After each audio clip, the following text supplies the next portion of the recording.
I can tell you, my buffet in front of me smells like, Roz, you were just doing that. Smells very good as I'm standing here. Amazing. Yeah, it's and it's -13. So it's what we would say here in Atlantic Canada. It's a perfect day for a stew or a chowder. So, and I know, Jacqueline, you're like me. Soup's one of our favorite things. So when you do stews and chowders, it's just that whole meal in a bowl, right? Yeah, exactly. So we're pretty excited because we're making a big pot of beef stew so that we've got that to eat for a couple of days this week. But then we're also making a chowder that we're going to enjoy today. Roslyn, what are you cooking over there? You started to show us your buffet. Oh, I am cooking a corn chowder. Can everybody see kind of half of the ingredients of everything else? Oh, that looks wonderful. Yeah, so it's the corn chowder, and my son is home, so he's taking half of it back to St. John with him. Oh, fantastic. Yeah, great. Yeah. Nice. Yes. Yeah, he's quite excited. He's sleeping right now, but he's quite excited about taking it home with him. Would be. That's funny. It's like, I think the smells might wake him up. Yeah. Well, he got home quite late, so I doubt that. And there's that on a Friday night. I know we were saying it's just such a good for food prep and getting food ready for the day. Now this is funny, Maureen. We've got you, but we don't have Richard. He's in serious preparation mode. Marcella, you need to know before Richard gets on, he's pretty much working his way into your good books after getting fired last week. So he's really quite concerned. Yeah. And I gently reminded him of the moment when it happened. And so, yeah.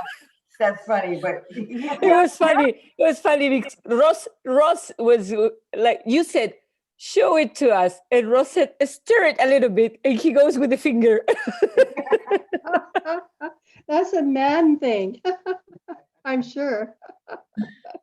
It would be kind of like if you were watching Gino, who's Italian, he might do something like that. Definitely. Yeah. It was priceless though. It was. And I know Jacqueline, like every one of us was leaning in going, we want to know the consistency. And it was like this, and we're going, and then we thought, get a spoon, right? And then the finger comes in. And we're just, Marcella, you were already unmuting. You were unmuting and ready to go in there. I have to say. That's just I have to watch that episode back. But it's Richard. It is Richard's style. We love it. Exactly. Yeah, that's right. It wouldn't be the same without it. Yeah. Richard, you know. Which is like, and he seriously, he was prepping yesterday for this stew. It's a lot of pressure. He's doing the Irish stew. So speak up. The Irish stew. And him and he arrives. Yeah. Takes a little bit longer to do the Irish stew because it's lamb, you know. So lamb has to, you know, lamb is very, very delicate when you're cooking it. So. Hello, Richard. And when you now that you kill the lamb too, because they struggle as well. Oh, then wait, no, that's cows. No, the lamb are easy. Sorry, that's backwards. That being said, my brother just told me he has 11 lambs right now, and he's waiting for 3 more. Wow. The three that are supposed to deliver are usually twins. So right now he has 11. We'll see what the count is today when I call him. So, they're so cute. They're so cute. My mother needs a lawnmower, so he could loan one of the lambs out. And then you'd have a lamb in the yard, and it would remind you of Ireland, Mom. They are the best lawnmower. Yes. Oh, Yeah. Lawnmower, yeah. They chew it right down for sure. Yeah, for sure. They're the best lawnmowers in the world. Yeah. Yes. In my neighborhood, there is one that is like a dog. Everybody treats him like a dog. Oh, yeah, really? Oh, fantastic. There's one in the street. And considering I've spent time in Marcella's neighborhood, there's also a fair amount of random dogs around. So there's little posses everywhere. I'd be thinking that the lamb or the goat is leading one of those little dog posses around the neighborhood. Because every time we walked around Port Natalis, that's how it felt. So it was beautiful. Good morning, Fairy. So let's get talking a bit about what we're cooking, but I'm really glad, Richard, that you did bring that up. So just for a second, I'll ask everybody to maybe make sure that they mute their microphone until of which they're, feel free to chat in the chat box or called on, just so that we make sure anybody who is watching it on speaker view gets to see that piece, or I like to watch it on gallery view to see everybody. Later, I would like to talk about figuring out how to record it in that view. See, we've got some more students and guests joining us this morning, so perfect timing for getting started. So as we know, and good morning, Giovanna, and welcome to Atlantic Canada Cooks, where we are asking everybody to join in Hi, morning. and we're just asking Morning. you to mute their microphones unless we're going to have something to speak, so that we keep the Zoom going. The chat room will be open for conversations, and we're just about to go through the menu. So your timing is perfect. You can leave your video on. We would love to see you. We'll just get you to mute the microphone, or I can do that, I think. There. We're going to be good. All right, everybody. Well, good morning from beautiful Atlantic Canada. And my name is Michelle Alcorn. I'm the president for Atlantic Canada Language Academy in the incredible Lunenburg, Nova Scotia. And right now we actually have some guests. We've got Maureen McMullen from Liverpool, Nova Scotia, who's on. And we've got a few guest cooks that are going to be here today, which we're very excited about. And I'm going to actually introduce each of the individuals on the call as we go through the menu. How's that? So for today, we're really excited. And this is my mom, Helen. She's always here to keep me on track and remind me of which ingredients go in some of these traditional family recipes. And we're actually going to use some pots and pans that were passed down some generations here today. So it's really nice when you're cooking those traditional recipes. And today is stews and chowders. And we were saying earlier, we all love getting a meal in a pot, and it's really fantastic to be able to have that. So today we've got quite a few, and from a couple of different countries as always. And so myself and my mom, Helen, we're going to bring you a very traditional Atlantic Canadian beef-based stew. And we're going to show you here in a second. I'm going to walk through the ingredients, but here's a sneak peek at some of the amazing things that we've got prepared that are going to be going in. And you can see that Atlantic Canadian sunshine coming in. It might be minus 13 and snowy, but it is a beautiful day here. And we like one pot meals.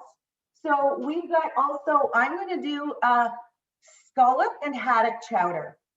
So not all of the different seafoods, but two of our favorite and mom's favorite is scallops. So lobster's in there as a second, but we're going to be featuring some scallops and talk about some fresh Atlantic Canadian seafood. And then we're going to go over to Rosalind Miller. Rosalind is our COO and Chief Hugging Officer, as we say, always there to help out. She's going to have a corn chowder. So very excited to look at how that chowder differentiates, and it's really great how you switch out an ingredient. And then Jacqueline, I'm so excited from Vietnam for a vegetable curry chowder. And each week we love seeing the different cooking techniques, and wonderful because they're always ingredients that we can get here. And now we're going to be dedicating Mom and I a night to making whatever you teach us. And it's wonderful about farmers, and you can get that sustainable ingredients here in Atlantic Canada when you're visiting, or when you're coming to study, or you're just coming to hang out. So, and then we're going to go over to Ireland, because I think we need to talk about some more stews. Richard's going to bring some Irish, really traditional Irish stew made with lamb. And I'm really excited to say his mom's also here in Liverpool, and she's going to be talking to us about seafood chowder with a lot more traditional Atlantic ingredients. But I have a feeling Maureen might have a few tips in the Irish stew cooking side of it as well, because she spent quite a few years living in Ireland. We're happy to have her back in Canada. So I've covered off other than chili.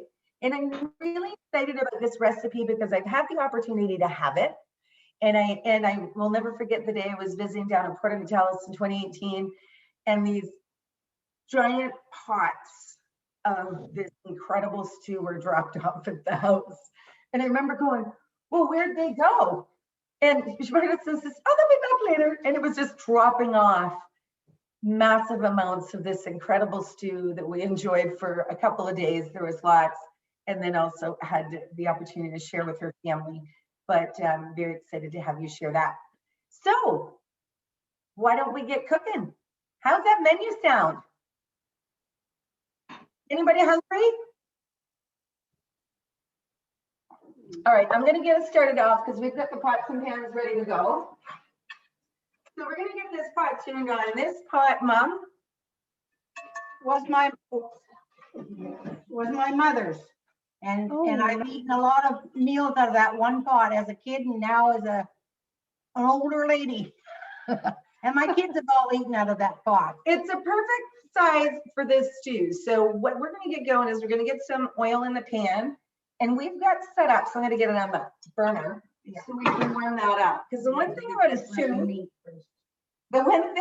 stew, is we wanna make sure that we are layering in the ingredients, giving them each a little bit of flavor, and then they're gonna sit in the pot together for probably an hour or two, sometimes 3, 4, 5, but just till that really gets through. And one of the things about stew is you wanna make it, so what I'm using is a fairly lean meat. It's in an expensive cut of meat here, and I've cubed it up into very even sized pieces. Here, I'm gonna pick one up. Very even sized, fairly bite-sized pieces. What we're gonna do is we're gonna get this in, it's seasoned with some salt and pepper and a little bit of garlic powder. And we're gonna get that browning in the pan so that we can get some really nice sear on the side of each of those pieces of meat. That's gonna give us a lot of flavor. The other thing we're gonna start is we're gonna get a really nice base of onion. And I put some fresh leek in there because I happen to have some from my favorite farmer, Angela. And I've got some cut up garlic, which I've actually cut it up. You can see the piece. I've left it fairly chunky, and I put in mine about a half a bulb of garlic because I really do like garlic, and it's, you know. So, but I did leave it in, and it's the Gianamana.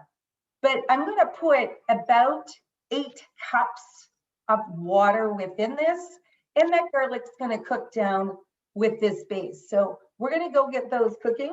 The other ingredient that I love in a base in the stew is celery. Celery gives a really lovely flavor. So I'm gonna let that celery cook a bit with the onions so that it moistens it. So we're gonna get those going in the pan, and we're gonna come back and show you what that's gonna look like here in a few minutes. But what I thought I would do is go over and get Rosalind to talk a little bit about her corn chowder.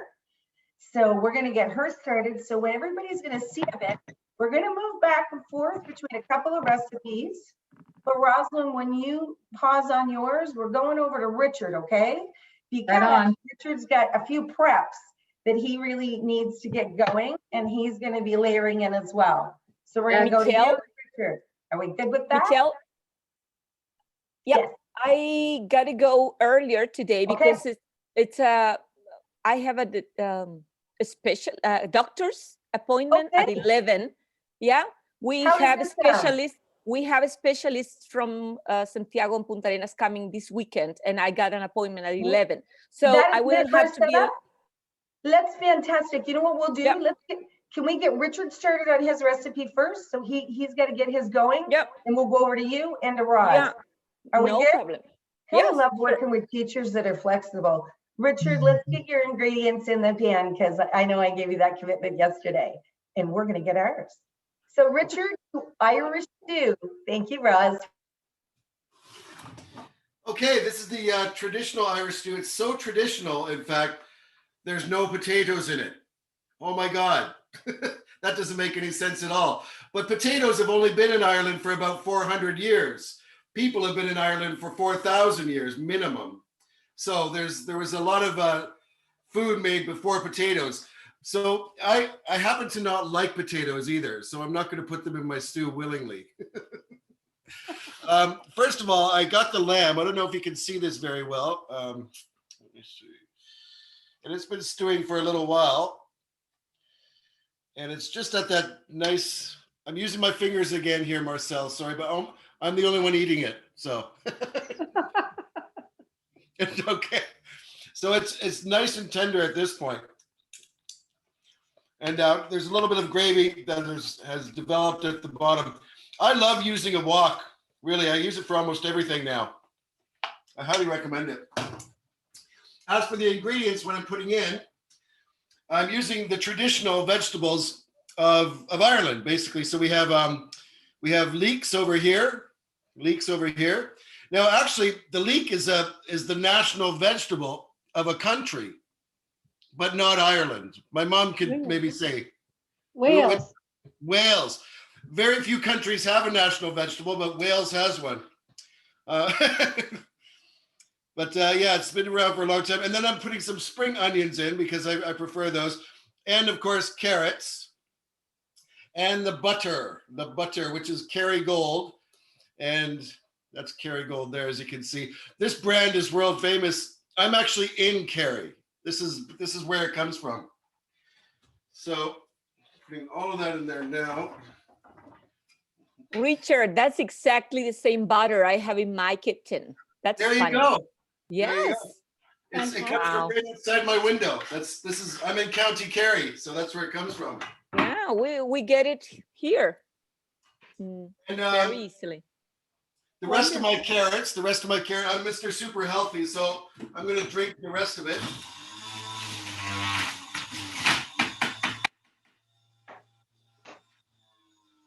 I normally drink carrots. Oh, and I'm going to add obviously a little bit of pepper in it. I don't really add salt to anything because I kind of figure it's in most everything there is anyway, including the bread, which I'm going to make. I'm going to make some spelt bread with some butter, and there's going to be salt in here, so I don't feel like I need to add it to anything. I can start with this now, so we can go over to the next person. Whoops, we went down a little bit.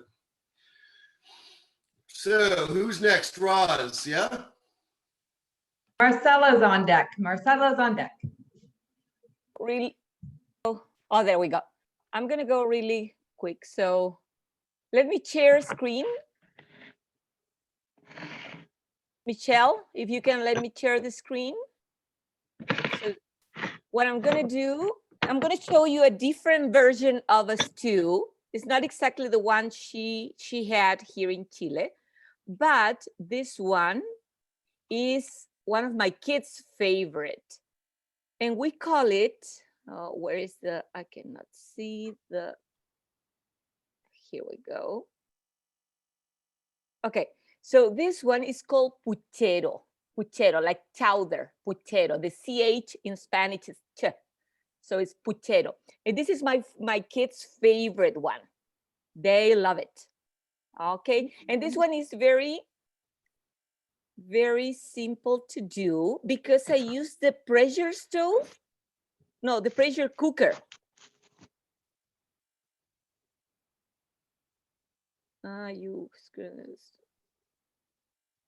Here, there. So this is what we have in the puchero. This kind of meat, it's very difficult to know the names of the meat, but this is like a thick rib kind of meat. This one. Okay, and we use potatoes. We have it here. I think that would be the national vegetable of Chile, potatoes. Carrots, cabbage, pumpkin. We add to this one chorizo here. Corn, onions, garlic, oregano, paprika, and salt. Okay, all in big chunks. Okay, not small pieces. We have big chunks in the preparation. All right. So what I do is I saute the meat for a few minutes, and then I put it, well, of course, all the seasonings, and I put it in my pressure cooker for 20 minutes. All right. Then, when it's already soft and tender, I open and I add for 10 more minutes the other ingredients. So I need a big cooker for this thing. All right. We put a generous amount of water. Okay, so it doesn't get sticky, it doesn't burn. And that's how it looks. The broth is delicious, but it's very thick because of the kind of meat we use. It's a kind of a thick piece of meat, and the chorizo also.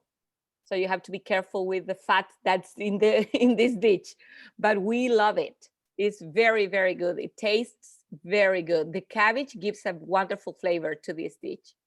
And look, that was my plate after. Ooh, That's all I left in my plate. What is that you left over? Is that, what is it? The corn. The corn. The corn. I like That's the so, corn idea very much, I think. yeah. So it's with the pressure cooker, it's very fast to do. Otherwise, it would be a couple of hours.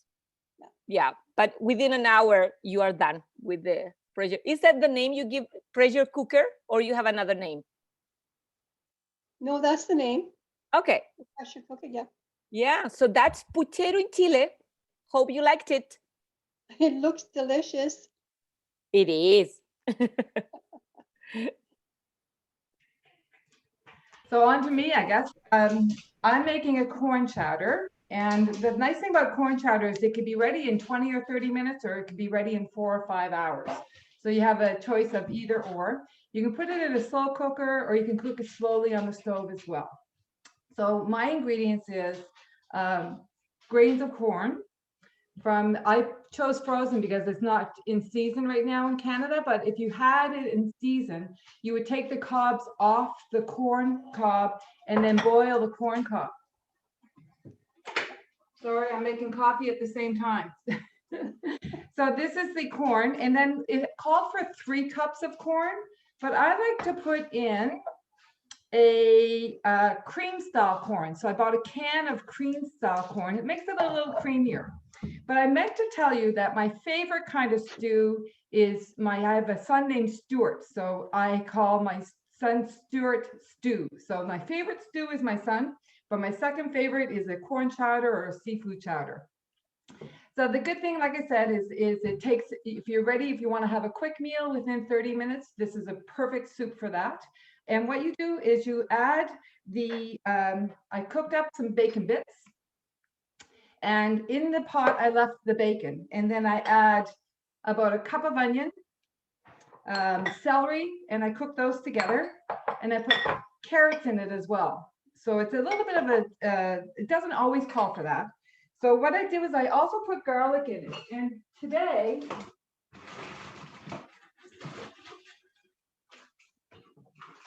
I'm using last year I had too much garlic and I didn't want it to go bad. So I froze. You can freeze garlic if you want to store it.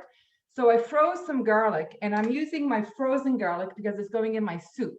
I don't want to use my fresh garlic because I like that with my stir fries. So what I did is I take my frozen garlic, I chop it up. It's very easy to cut when it's frozen, believe it or not. It's still soft and pliable. So it's easy to cut when it's frozen. And also last year I had a fair amount of hot chili peppers, cayenne peppers actually. So again, what I did was I froze those individually as well. And I showed those one other time. And I just did a little bit of heat in my soups. So I'm using my frozen items because I'm still going through my pantry. About 3 weeks ago, we were talking about pantries. So I'm still working through my pantry because pretty soon, believe it or not, we are -13, but it's end of February, and next month it'll be spring, starting of spring at the end of March. So now our growing season is starting again. So I have to use up all my products from last year that I grew. So now I get to use them, grow some new ones for the spring, and we can grow everything around here. So again, I put the bacon fat, a little bit of bacon fat. I put the onions, the carrots, and the celery together in the pot. I cook those up a little bit until they get translucent, which means that they're not quite cooked, but almost. And you can see that they're a little bit clearer. Right now, they're quite white, and then they get translucent. And then I put in chicken stock. I am putting in coconut milk afterwards. And I'm also putting in red peppers, and I finish it off with some chives. Plus potatoes, about a pound of potatoes.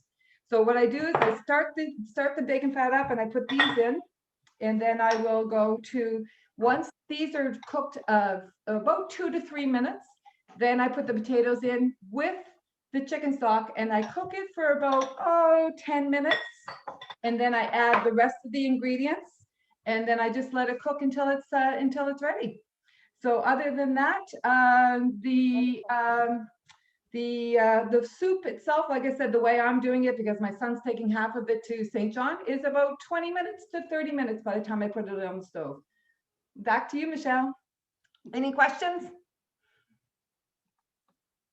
No. I have a question, but Richard already answered. I was wondering the difference between a chowder and a soup or a cream soup. Okay. And Richard, of course, I knew already that Richard would give me the answer. And he did. Thank you for that. And you know what, Marcella, it's one of the things that we do enjoy. And last night we were talking, and that was one of the things I'm like, we have to look that up, because there's a story and a history. And it's one of the things, as you know, as one of our teachers in our school and working with, we want people to understand that where things come from. And this is a fun learning experience. Every week I learned something new about a word that I had no idea. And the other thing is great cooking techniques. Roz, thank you for always sharing some really additional, here's how you can maximize and freezing and things like that. You're so efficient that way. Yeah, it's really great. One thing, Michelle, sorry, I just want to, I forgot one thing. Your favorite herb is going in it, thyme. So that's the herb, that and salt and pepper. On to you, sister. Is that the only herb that you use in the chowder? That's the herb that I'm putting in this particular chowder. Yeah, just thyme. Yeah. And she's got a beautiful basket of giant fresh thyme in her, it's like, there it is. See, look at that. Gotta love crops, the real ones. So going back into talking a bit about some of the farmers and farming, Angela McDougall from Friday Farm Fresh is really quite incredible. And this really stew base is a base of a lot of root vegetables that are extremely readily available here in Atlantic Canada. So this would be very much normal on our shelves. And we have an amazing turnip that we cut up. So we're gonna let you know that the onions and the garlic and everything's cut down. I love turnip. It's a wonderful, and we tasted this one, and it's got a really, really light flavor to it. Like any vegetable that grows in the ground, it can sometimes, some of them can be a little bitter. This particular one has a very, very light flavor. Great for pickling, Jacqueline, and I know that went through your mind, because it would be very good for pickling. So we're gonna put those in there. I'm gonna hand Mom that, and I'm gonna give her the carrots too. So we've got beautiful carrots that beautiful. were locally grown this year, and then they've been cut, so these are still local. So we're really excited about that. The next ingredient is moving over to celery. And I'll tell you something about the celery, and we want to say in the middle, the baby celery, sometimes you think, hey, that's not the one I want to put and I dip in.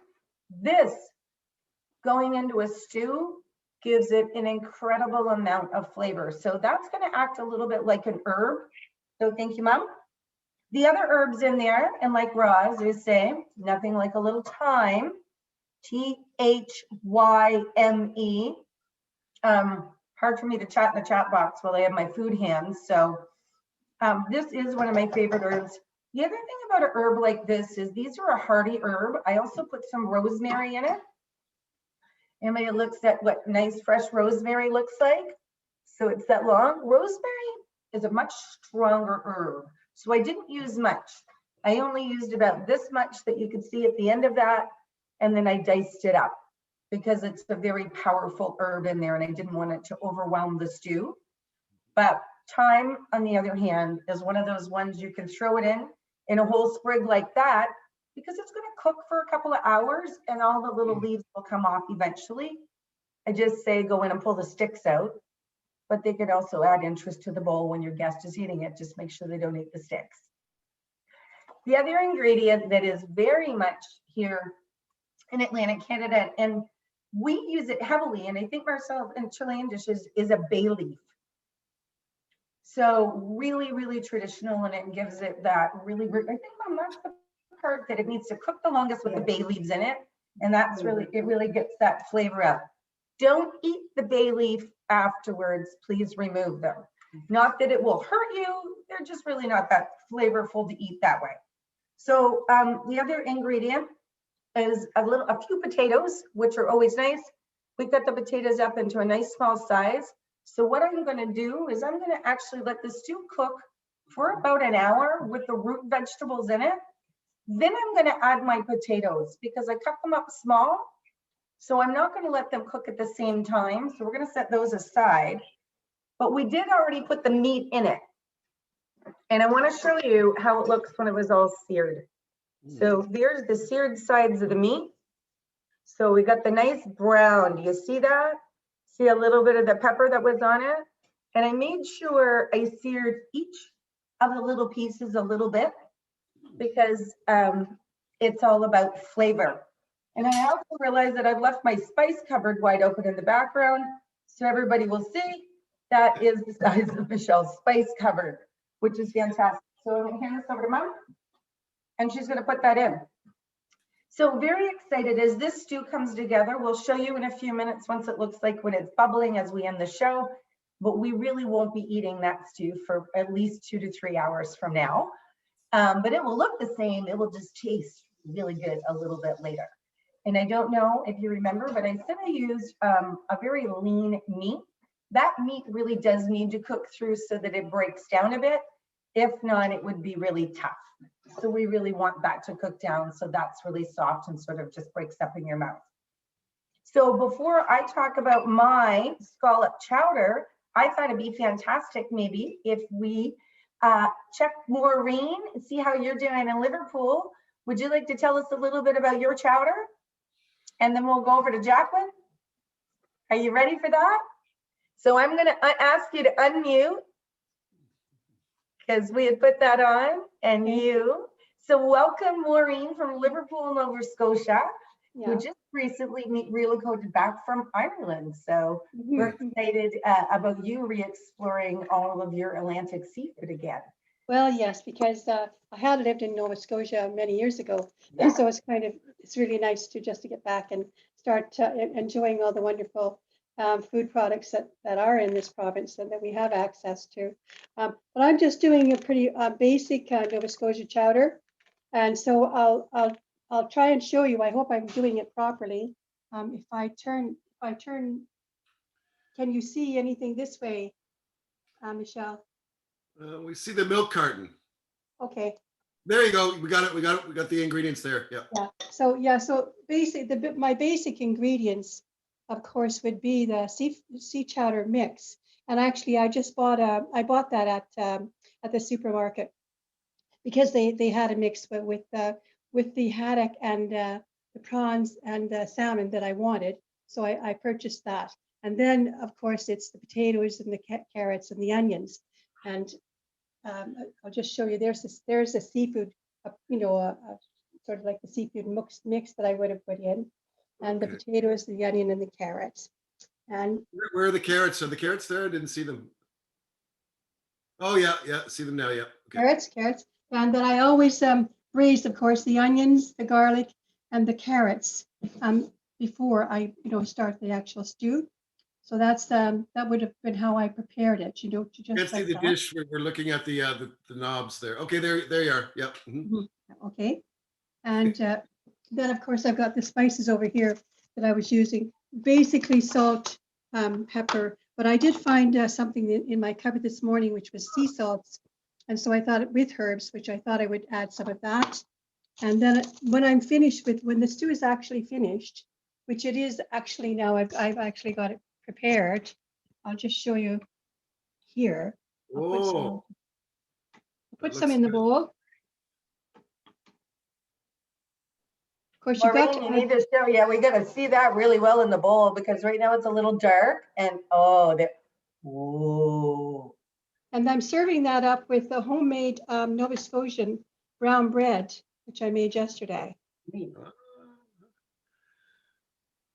Marcella, chowder is really popular on the northern east coast of North America, like from Boston up. It's a kind of a dish there. I think it was sort of invented around the 1880s. Yeah. Marcel, So can what's the Spanish word for stew? Estofado. I'm going to Estofado. write it here. Yeah, yeah. Estofado. That's where we get our word, and it means basically stirring, doesn't it? Yeah. Yeah. So can you see the stew and the brown bread? Yes. Okay, yeah. And of course, I'll just go over here and show you all the ingredients. You have to have the milk, and I put cream in it because I wanted it to be nice and thick. And then I also had to thicken it up with a little bit of flour. And so that's kind of this little bowl here, which is the thickener for the stew, and all the ingredients there. And of course, butter, which you had to use for braising, to get your vegetables braised up and before you put them in.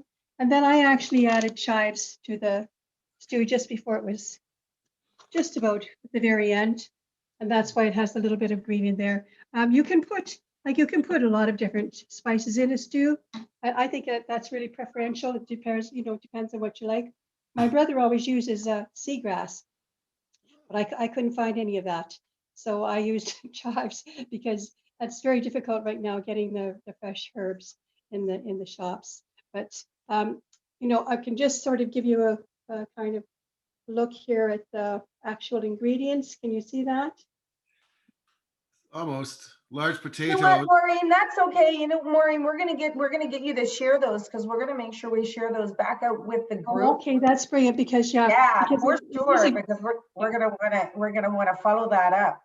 Okay, What are that's your fine. favorite seafood?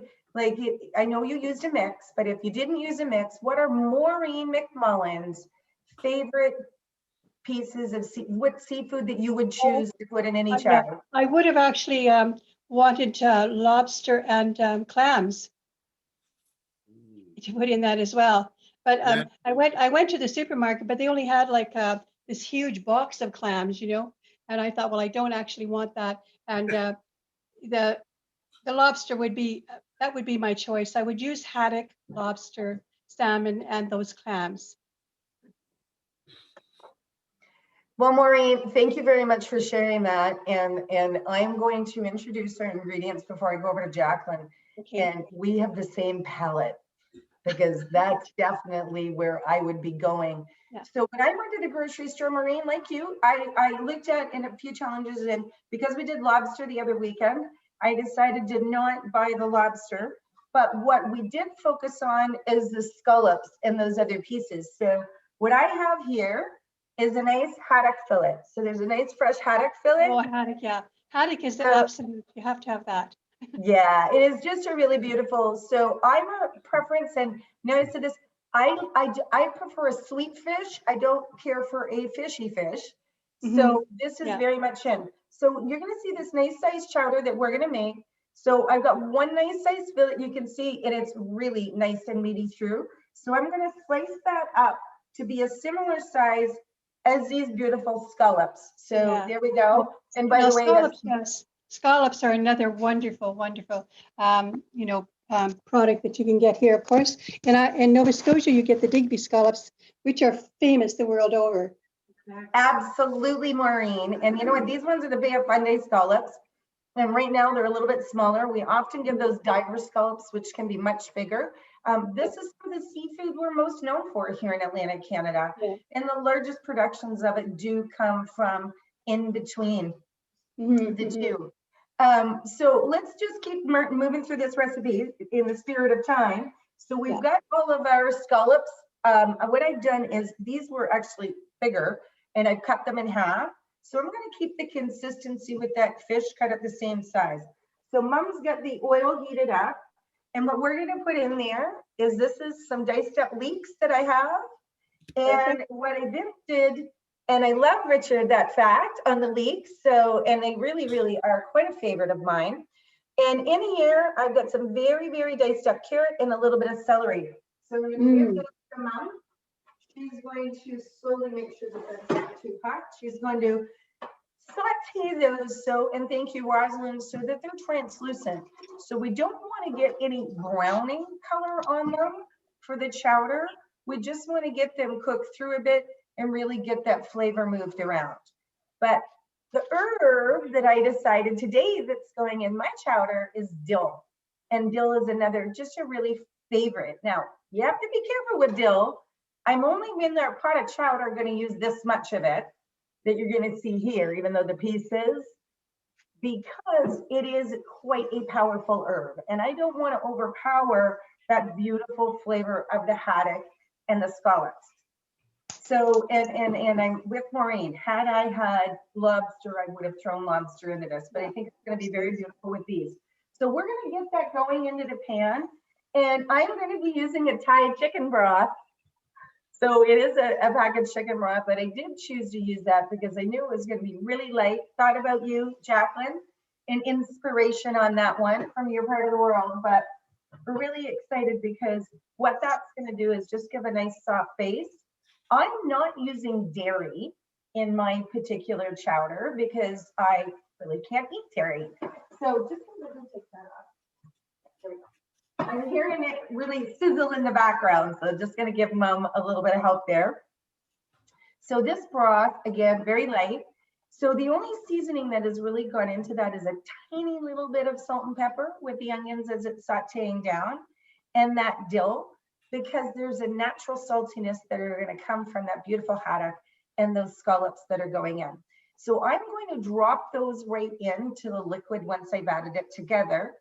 And then the last finished thing that I do put in is a little bit of fresh bacon. So I cooked this up and I diced, and I diced it all up really well. This is bacon from Boudreaux Meats, one of our wonderful local suppliers here. And it's got a really lovely flavor. So I'm not going to put too much that it overpowers the chowder, but really it gives an extra lovely layer of flavor to it and that extra little saltiness without adding the salt on the other side. So Yeah, I'm going to be bringing that back around in a few minutes to just pull these ingredients together and show you what it looks like. What I am going to chop it to give a tiny bit of creaminess is I'm going to use a little bit of coconut milk. And again, that's just for me to be able to give a little bit of creaminess to it without adding all that mixture of moisture. So this is going to be not quite as thick as yours, a little thinner, but we'll see what it comes in a few minutes. So Jacqueline, are you ready to go and share with us? I'm very excited about yours. And I know I'm going to be able to pay attention. So screen share is ready. And I'm going to put the rest of us on mute here and we'll let you. Okay, thank you, Michelle. I'm so excited because today my ingredients are similar to yours. You know, last week we enjoyed that holiday with a lot of meat like pork, beef, and chicken. And that is the reason why I decided to cook vegetable curry chowder for my family. In Vietnam, chicken curry chowder or goat curry chowder is a common food for people in the South. They use a lot of coconut milk in the chowder because coconut trees are grown a lot in the south of Vietnam. And now let's start with the ingredients here.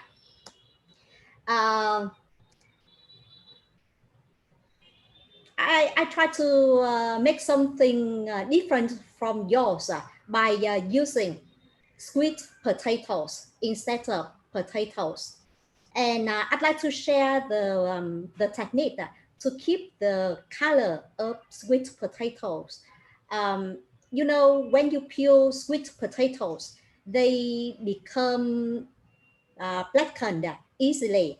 So after peeling sweet potatoes, please soak them in water with some vinegar or lime juice with a little salt to keep their color like this.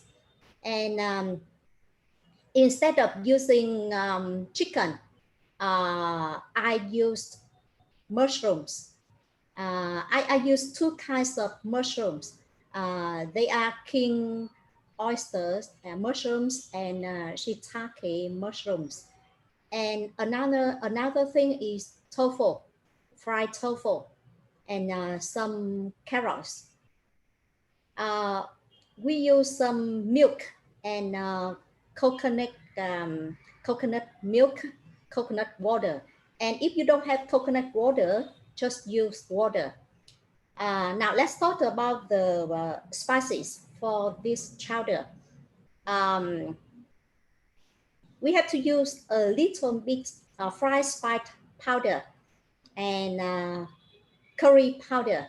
I found a curry paste at the supermarket, and I tried to use it for this chowder. But if you don't have a curry paste, you use something like let me see onions, garlic, some spiced fine spiced powder, curry, and coloring oil. And I use some salt, black pepper, and rock sugar. Rock sugar makes the chowder the taste is sweet, but not very sweet. And now let's talk about the instructions here. First of all, we have to marinate sweet potatoes with some curry powder, curry paste, just a little bit fine spiced powder, some salt and black pepper. And we do the same with tofu and mushrooms, but don't use fine spiced powder for tofu and mushrooms. If you use a lot of fine spiced powder, the taste is to me over, as Michelle said, over powerful, not good, not delicious. And marinate those things for 15 minutes before stir frying. And then we stir fry sweet potatoes. After that, we remove them, put them back into the sauce to continue marinating.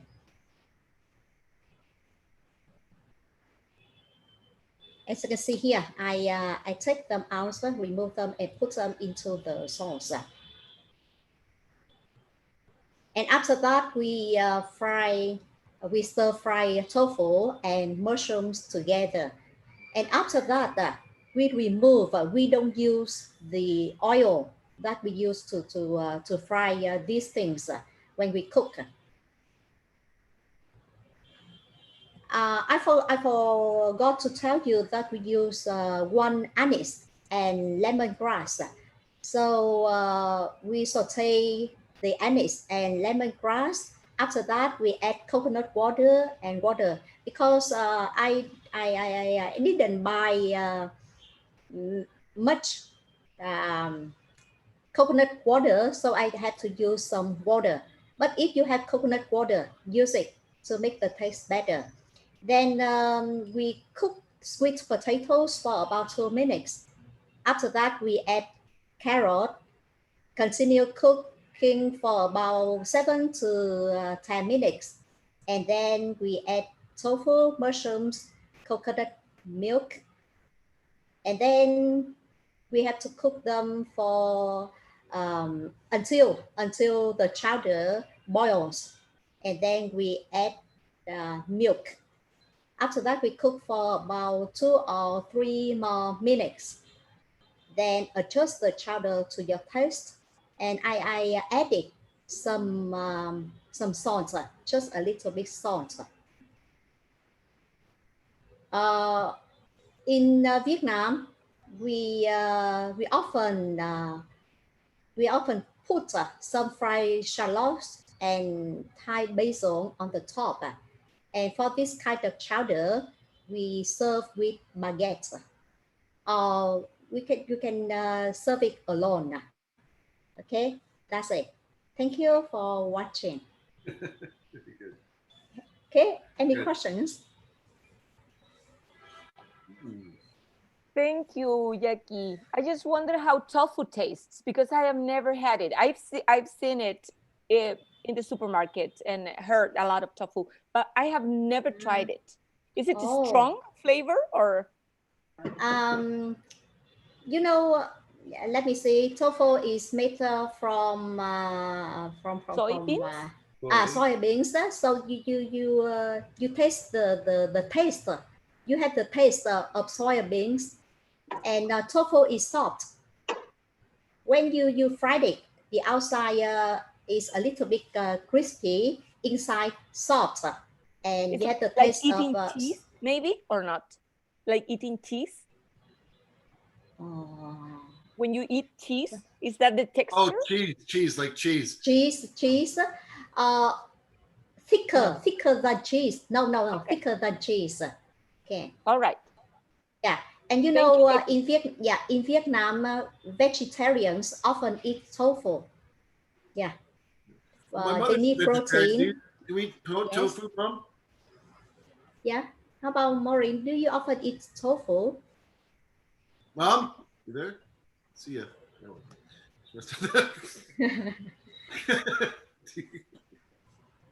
Jacqueline, one of the things I love about is how you blend the flavors differently. And I think it really shows us at different pace. I've had tofu a few times. I didn't mind it, but it was really cooked the way that you just did it. And it was about the flavors that you imparted into the tofu. So I think one of the things is tofu is one of those wonderful, it will take on whatever the flavor that you add into it in your dish, and it's a good absorber of the flavor, and that's what I've heard. So you've inspired me though to buy some and try it, but we'll have to get some tips because I know that there's a lot of different types of tofu, but I think Rosalind has cooked with a bit more tofu. And that way you can see It's it's a lot like bread.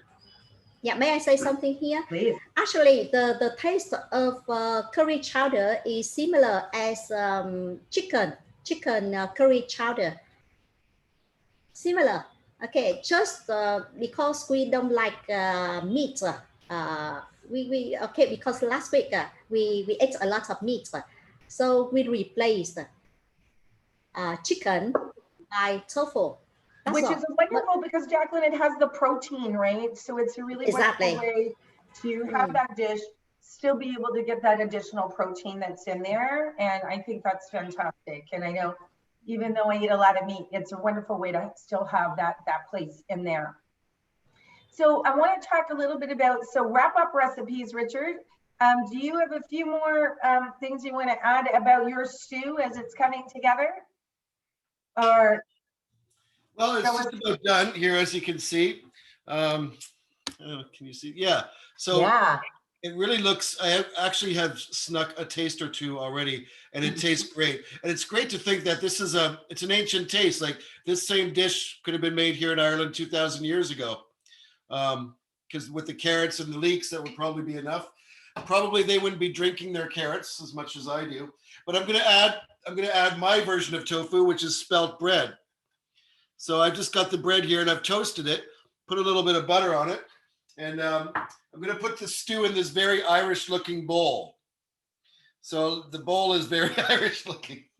And add the bread. And I'm going to start, I'm going to try to take a picture before I finish it, because that seems to be a thing on the show. And that's my potato-less Irish stew. So the potato, I would like to add, is native to the Americas. That's one of the reasons why Marcella said it's probably their national vegetables. And it was brought over here by Sir Walter Raleigh in the 1600s, the same guy that brought tobacco to Europe. And to be honest, the potato hasn't had exactly a lucky relationship with Ireland. So if you've heard of the potato famine, you know, 1.5 million people died because they were over dependent on it. And that's when the population of the planet was less than 1 billion. So times today, it would be that'd be about 10 million almost. Still more than 10 million. So it's a big thing. So yeah, why does potatoes have to be associated with Ireland? I don't think so. I'm happy this way. a seriously traditional Irish stew is what I made. It looked delicious, Richard. It is. I don't know how I can wait till, I was going to add some maple, but then that would kind of ruin the Well, traditional. you know what, Richard, I really, you know, I think that, there we go. Wow. See, that is very picture worthy. Someone get a picture of that. Yeah. Fantastic. We eat with our eyes, right? And then we eat with it, we smell it, and then we get to taste it. So Rosalind, before I wrap up mine, was there some wrap up in your kitchen that we wanted to do? Sure. Did? The pot's pretty much ready. So I don't know if you can see. Let me find it. Can you see It's it? a little sunshiny. There now. Nice. So it's just starting to reboil. So it's almost ready. I am topping it with, of course, bacon, the leftover bacons and some green onions. And I'm going to put in some cheddar cheese. So aged cheddar cheese, because that just makes it even creamier. So it's smelling very good. And I'll make sure that Colin gives his comments to see whether or not he likes it or not. But yeah. Thank you, Rosalind. And you know what? And I hope there's a little extra bowl because I've got some stew or chowder for you. So pop a bowl off to the side that look like a nice sized pot, everybody. So we'll get some delivery on that chowder. Yeah. Chat in. Do I have a little chat and chowder? So there's a good Atlantic Canadian accent that will come out for all of our wonderful guests from around the world. You will hear people say chowder. So we're not even really sure where that accent comes from because we're pretty sure Richard and I talk a lot and it's come from a melt of around the world. But you will definitely see and feel some Atlantic charm.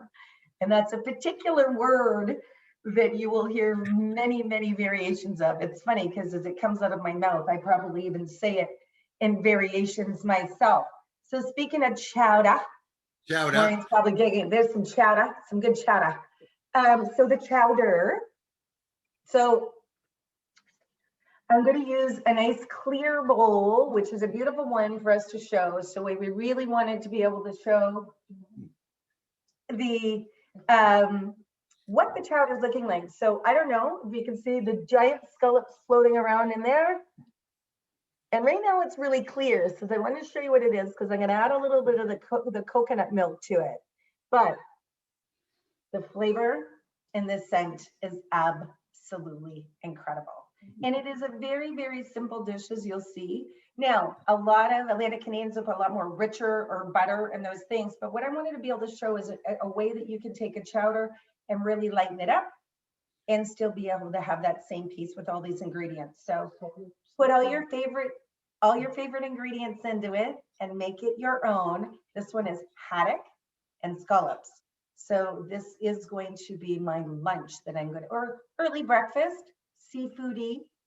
I make, that's okay for brunch. Let's just put it that way. So I'm excited about this.